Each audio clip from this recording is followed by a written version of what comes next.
All right, let's continue with the setting of the shed on a jack loom.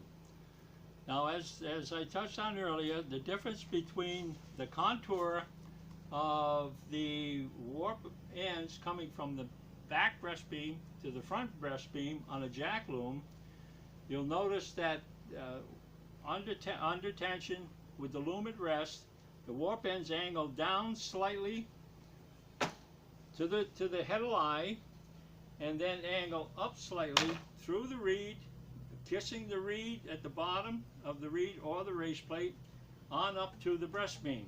That's opposed to the counterbalance loom that came straight from the back beam through the head of eyes to the front beam.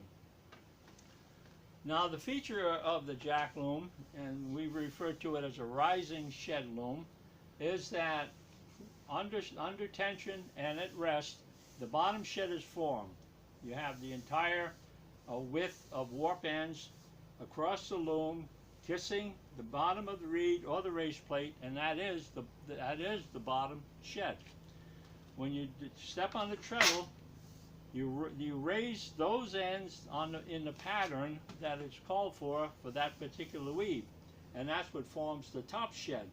So the bottom shed is formed when all the shafts are down and the loom is under tension at rest, and the angle from the back breast beam down to the head eyes up to the front breast beam is what forms the bottom shed.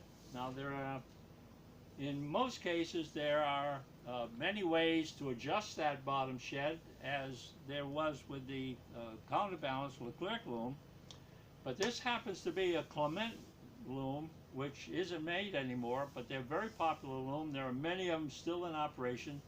They're a very solid, well-made loom, finely milled, and you can tell from the construction of it that it is a very well-built loom.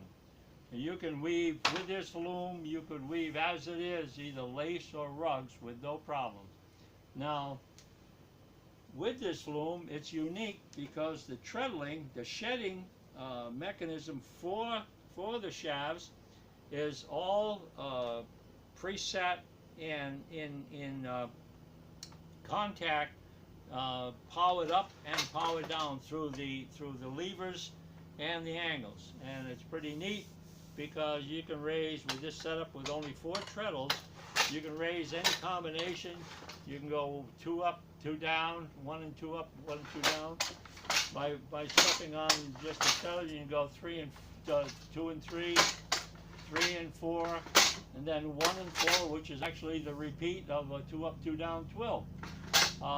Plus, you can get uneven balanced fabric, which as the counterbalance loom is set up, you cannot do because of the counterbalance, which it refers to as the shafts are tied in pairs.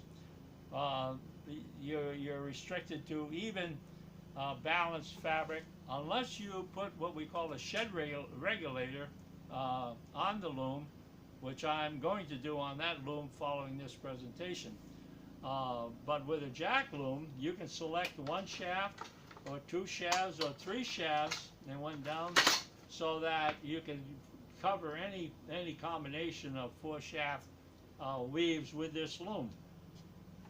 Now, to follow, the importance of the shed itself is not so much how wide it is, but how even the warp ends are, bottom shed and top shed, side to side. As I mentioned with the counterbalance loom, it does no good to open the shed too wide because we're not gaining anything by it. We want the shed even bottom and top, and open only sufficient to accommodate the shuttle that you're passing through, whether it's a 1-inch profile shuttle or a 1 1/4-inch profile shuttle. Now, in most cases, the jack looms have many more adjustments for the shed than this Clement does, but there again, they're there primarily for when you initially set the loom up, and then thereafter the opening of the shed is usually controlled by the length of the treadle cord that you're using on the treadles. With that, that pretty much covers the difference between the counterbalance and the jack loom, and the importance of setting the shed when you start to weave. Now next week we're going to be talking about yarn, fibers, yarns, twists, turns per inch, S twist, Z twist, singles, plied, and so forth, and the effect that that has on the elongation, recovery, and performance of the yarn itself. So tune in next week and we'll cover yarns.